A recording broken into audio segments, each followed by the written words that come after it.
Herb. Herb is a plant.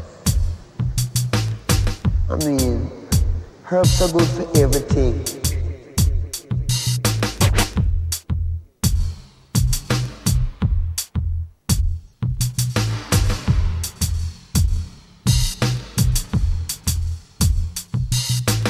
Herb.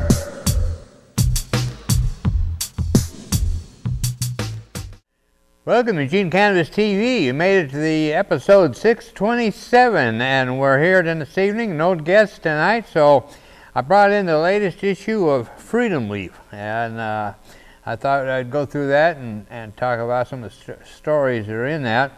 I wanted to be sure to remind you that the Cannabis Science Pub is coming up again in this month of November, and it'll be on the 29th, which is the last Tuesday of the month.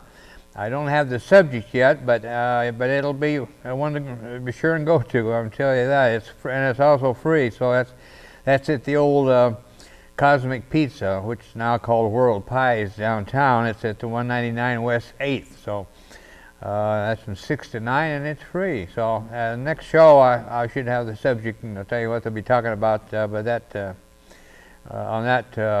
event. But it's the they explore the science and social science of cannabis, play trivia to earn fun prizes, and learn cool facts. Hear a panel of speakers, see educational presentations, and participate in discussions with cannabis industry professionals. Each session is followed by an hour of networking. Ask questions, get resources, and have a beer with industry peers.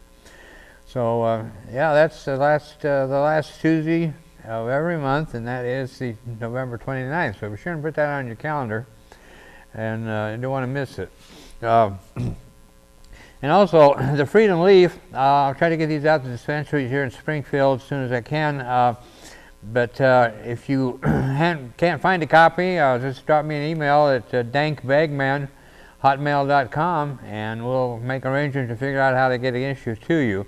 And one of the things I discovered forgotten about actually, but there's an app. So you can actually download the app, Freedom Leaf app, free on Google, either at the App Store or at the Google Play.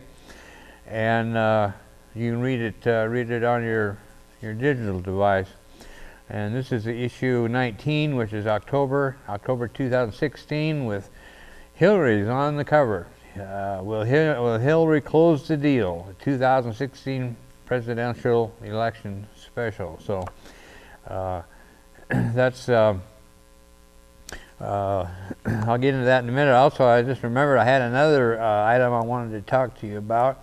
The Oregon Cannabis Business Association meeting is coming up, and that was something I wanted to bring up and mention briefly. That's going to be in Ashland, and it's on the November 17th, which is on a Thursday, and that's the of course for business people, that type of thing. As the ticket prices reflect. The conference plus the party with Tommy Chong and the Del Funky Hose, anyway, the band, it's $199. And now if you want to get the all-inclusive pass that includes the conference after party plus the Friday VIP reception, that's $299.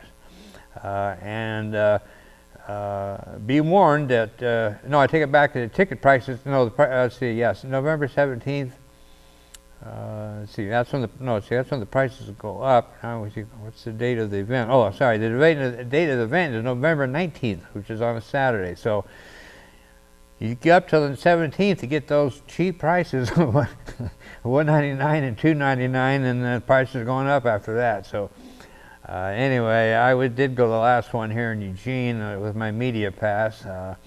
I tried to get a pass earlier, the time before last when they were here in Eugene, and I was told that, that they could give me a discount ticket. And I said, well, I appreciate it, but I kind of need a pro bono ticket. I don't have a lot of income. I'm on Social Security.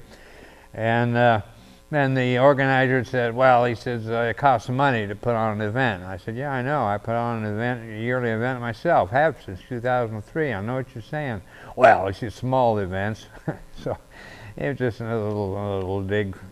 So anyway, but that's the Oregon Cannabis Business Conference. So if that's something that interests you, or you could be of benefit to you, that's in Ashland on the 19th. But get your tickets before the 17th to get them with a cheap price.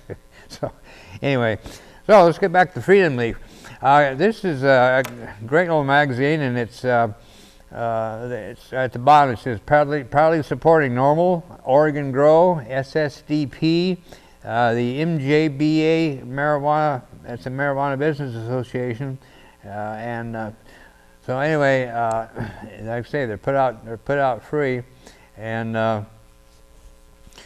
Steve Bloom is the editor-in-chief, and he wrote a pretty good piece here about. He says, "How should marijuana legalization advocates vote in the presidential election? This is a crucial election. The future of marijuana prohibition hangs in the balance. Both major candidates have given lip service to medical marijuana, but only Clinton appears to stand for adult use legalization. Two third-party candidates are also in the mix. In this issue, you can read all about them. Hillary Clinton, Donald Trump, Gary Johnson, and Jill Stein. There are a few words of sage advice from Freedom Leaf co-founder Richard Cohen. He says, the 2016 presidential election is one of the most decisive in recent years, and there are many issues that may influence your vote. However, your major party choice regarding the marijuana legalization issue should be fairly easy. The Democratic Party platform calls for a path to legalization, and Hillary Clinton has explicitly called for respecting the right of the states to make their own laws. Of course, Donald Trump has implied that he would also consider legalizing marijuana, and it's likely that he would have to deal with the issue because of growing public support. Unfortunately, some of the people around him, around Trump, including his VP nominee Mike Pence and his rumored choice for Attorney General Chris Christie, are hardcore prohibitionists. Chris Christie is the Attorney General. He's about to be under indictment, I know, from what I just read. So hopefully we'll dodge that bullet if that should happen. But if we should happen to end up with Trump. However, I think that the drive to end federal marijuana prohibition is unstoppable, and it's only a matter of time. But any delay will continue to be a violation of the rights of tens of millions of marijuana users, and especially medical marijuana patients. So, in the real world, it does matter. Young people, especially first-time voters, should use this opportunity to make their voices heard and understand that voting really matters. The success of the 10 state marijuana initiatives depends on it. And if you don't vote, then don't complain. Steve Bloom writes, we support all of the initiatives mentioned above. 5 would legalize adult use. Proposition 205 in Arizona, Proposition 64 in California, Question 1 in Maine, Question 4 in Massachusetts, and Question 2 in Nevada. The other 5 are medical marijuana initiatives. Issue 6 and 7 in Arkansas, Amendment 2 in Florida, Initiative 182 in Montana, and Measure 5 in North Dakota. In the case of the dueling initiatives in Arkansas, we favor Issue 7. If all goes well, on November 8th, 5 states will join Alaska, Colorado, Oregon, and Washington, making the West Coast and parts of the Southwest chronic green. That's our hope, and that Clinton will emerge victorious in the difficult fight with Trump. So anyway, we'll find out as we're filming this. It's the day before the election, so by the time you're watching this, you'll know the results. And we'll be talking about more about what did happen on the next show. It was interesting. I've been hearing about this. Anti-marijuana donors pour money into defeating measures. Big money has been feeding the coffers of anti-drug groups hoping to defeat legalization initiatives in 9 states on Election Day. Insys Therapeutics, an Arizona-based pharmaceutical company, donated $500,000 on September 9th to fight the state's cannabis legalization ballot initiative, Proposition 205. The company makes both opiate and synthetic cannabinoid medications. In California, where Proposition 64, if passed by voters, would create the world's largest legal cannabis market, Pennsylvania retiree Julie Schreier has been the biggest backer of the effort to defeat Proposition 64, giving $1.3 million in September. Smart Approaches to Marijuana has so far donated $64,000 to fight the legalization initiative, and California Teamsters and law enforcement groups have also donated to the anti-campaign. In Florida, two businessmen, Las Vegas casino magnate Sheldon Adelson and Mel Sempler, have pitched in $2.5 million to derail Amendment 2, the state's medical and cannabis initiative. Carol Jenkins Barnett, a heiress to supermarket chain Publix, also gave $800,000 to Drug-Free Florida. So, anyway, it's a lot of money going against it, but as I like to say, the truth can stand on its own. It doesn't have to be covered. So I think we'll still beat them. The media will benefit, just like they have in this election, from all the ads on TV, but in the end, hopefully justice will prevail. There's a quick little article here that's pretty good about see why marijuana arrest rates are declining. Arrests for marijuana possession are at their lowest level since 1996, according to data from the FBI.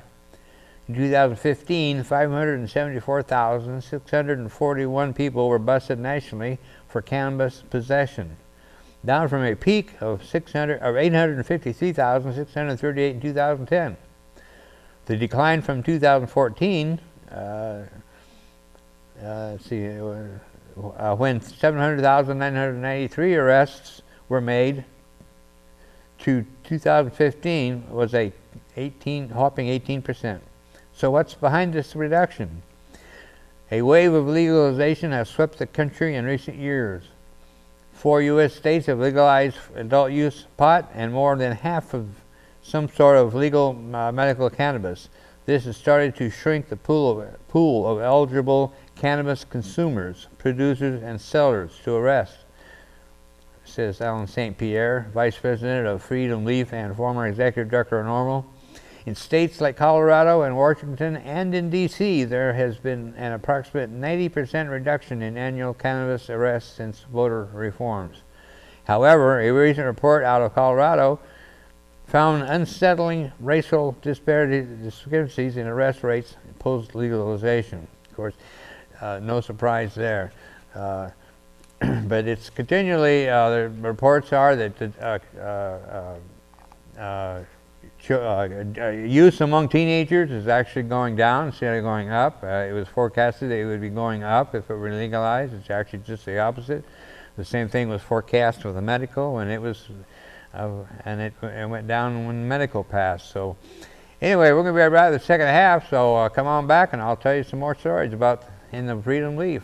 And we'll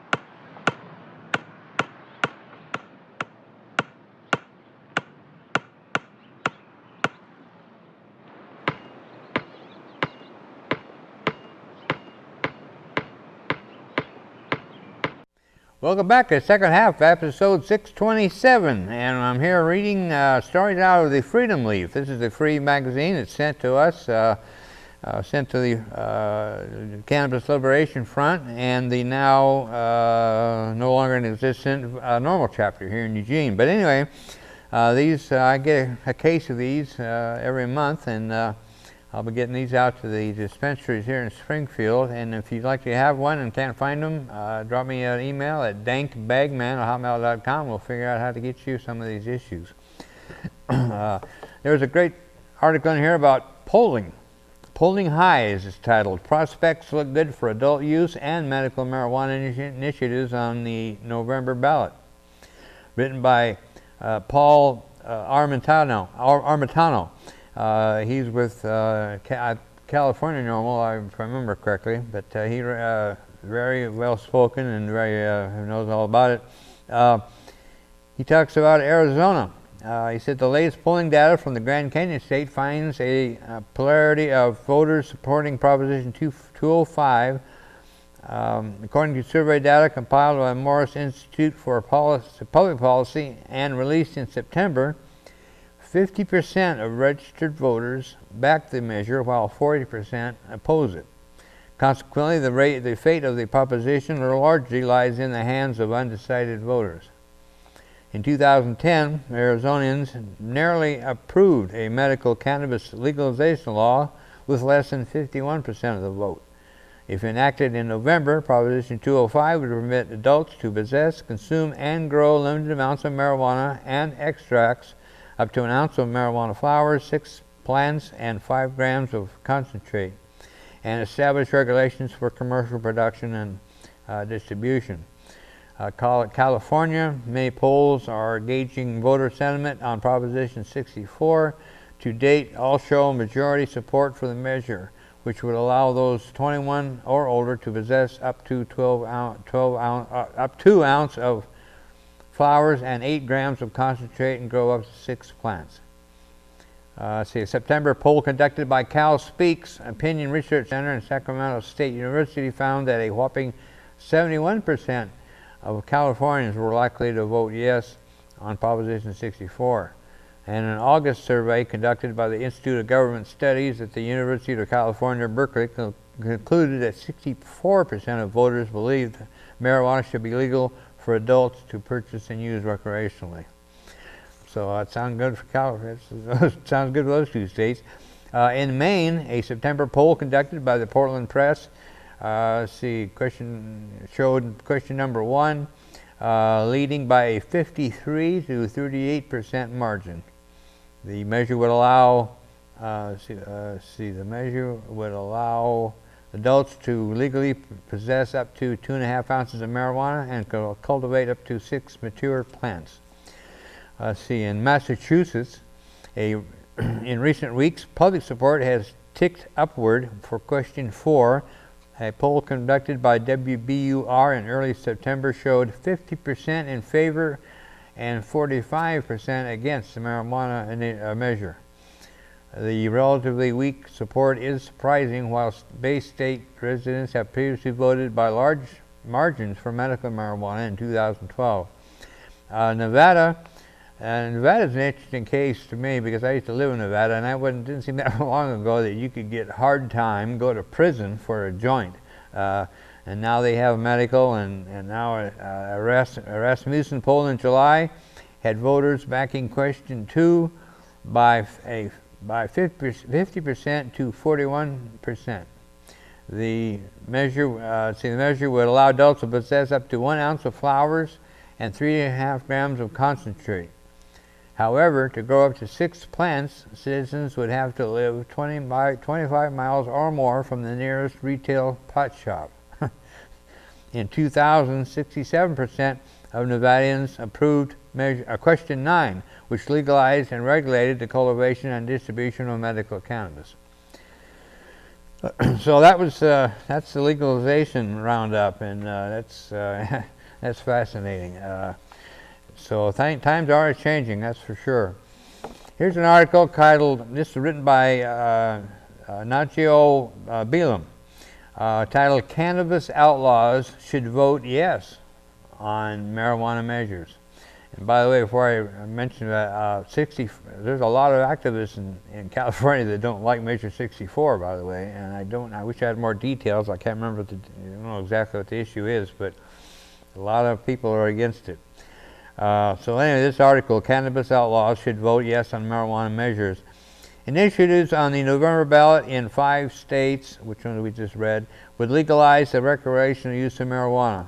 A small but vocal group of activists and growers are opposed to these initiatives, mostly because they don't go far enough, or this isn't true legalization, or Monsanto is going to take over. While I care that you cast a vote, especially to keep racist, bigoted fascists out of the White House, I won't be mad if you vote against any of these initiatives. This is America, after all, and we have the right to disagree. However, I ask you to consider this. Legalization helps outlaws. That's right. Until marijuana is no longer federally illegal, and until states like Texas and Georgia and Tennessee see the light and legalize weed, the outlaw cannabis grower will continue to have a career. Sure, you may have to move your farm to a more secluded spot, and it might not be as easy to make money as it was when all you had to do was to drive a pound over to the local dispensary. But being a renegade grower will still be a valid career choice. The authorities are going to be so busy creating new regulations and making sure that all the registered players are following the rules and not diverting any legally grown cannabis into the black market, that no one is going to notice a little 50-plant farm. I understand that the cannabis industry as it is now is perfect for people who don't like too many rules, but I'm telling you that you can still be that person. Sure, dealing with government organizations is not one of the reasons that anyone becomes a pot grower. And I get how arguing over water rights and zoning issues and dealing with a track and trace system is a big old pain in the butt. However, if these initiatives pass, it will help keep cannabis users in these states out of jail and ease police harassment of minorities. So whether you're a cannabis grower or a cannabis consumer, vote yes and stay above the fray. Continue to do your thing and let everyone that wants to make a go of establishing a new way forward have a chance to do just that.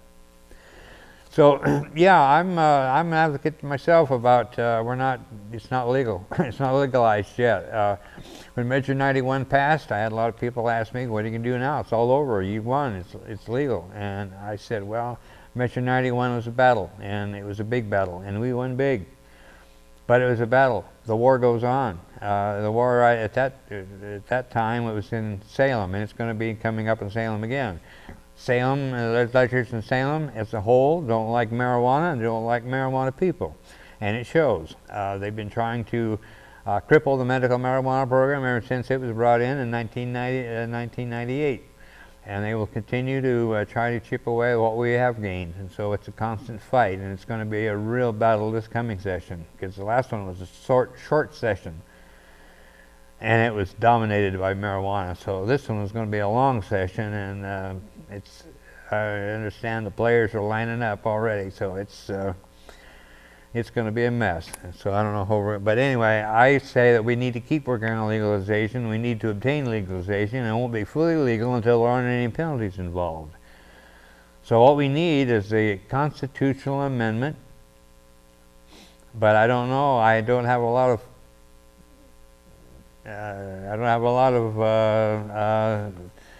belief that it'll happen, because there's no money in it. The money we had trouble legalizing pot for many years because there wasn't any money in it. Finally, the people realized that there was money in it, so they legalized it. So now it's supposedly now legal. Now the money grabbers are really going crazy, but there's still penalties involved. But the thing is, that where are you going to get the money for the campaign to put a ballot measure on the ballot to legalize when everybody thinks it is legal? And you try to, plus the fact that it'll have to be a constitutional amendment, and that always gets a lot of flack from people saying, well, you can't be doing constitutional amendments because that's messing with the Constitution, and we just can't be doing that, and blah, blah, blah. But it has to be a constitutional amendment because the main reason is because the legislature cannot mess with it, whereas as Measure 91 is a perfect example of an initiative that was voted on, drawn up and voted on by the people, won by an excellent margin, a big margin, and the legislature essentially trashed it and just ran amok And anyway, got it really messed up now where, yes, it's legal, and yes, you can possess it and all that and go to a store and buy it, but there's still penalties involved. And the medical, a lot of the growers have dropped their patients because of the additional requirements, the ridiculous requirements that are put on them, and especially additional fees. Patients are having to pay grower fees now, and so it just goes on and on. So anyway, legalization, it's not legalization. What we have right now is further decriminalization, which is a good thing, not a bad thing at all. But we got a long ways to go yet, and I don't know that we have the drive to go on. So anyway, Alaska is preparing for legal cannabis sales by the year's end. So that always sounds promising. Alaska has allowed home growing and personal possession of marijuana since 1975. Despite passage of a medical cannabis law in '98, licensed medical marijuana dispensaries have not been permitted. It's all about to change. Nearly 2 years after Alaskan citizens voted for adult use cannabis, the state has begun issuing licenses with expectations that the first retail pot shops will open by the end of the year. So there's a state that legalized, and they still haven't got the stores open, but hopefully they're coming. It sounds like they're coming, getting closer. I was looking. Oh yes, let's see. Let's see. I wanted to run out of time here. They've got a nice recipes in the back. So anyway, that's let's see. Well. That was the Freedom Leaf. Oh yes, upcoming events. I'm running out of time here. World Cannabis Summit in Las Vegas, November 15th. A Marijuana Business Conference and Expo in Las Vegas on the 16th. So anyway, things are coming up, and that's the Freedom Leaf. And again, if you need a copy, I'll try to get one to you. You can get a hold of me at dankbagman@hotmail.com, or stop and check your dispensaries in Springfield. So we need guests. Come on down and see us every Monday, 7:30 behind Sheldon High School. Thanks for being there. We'll see you next time.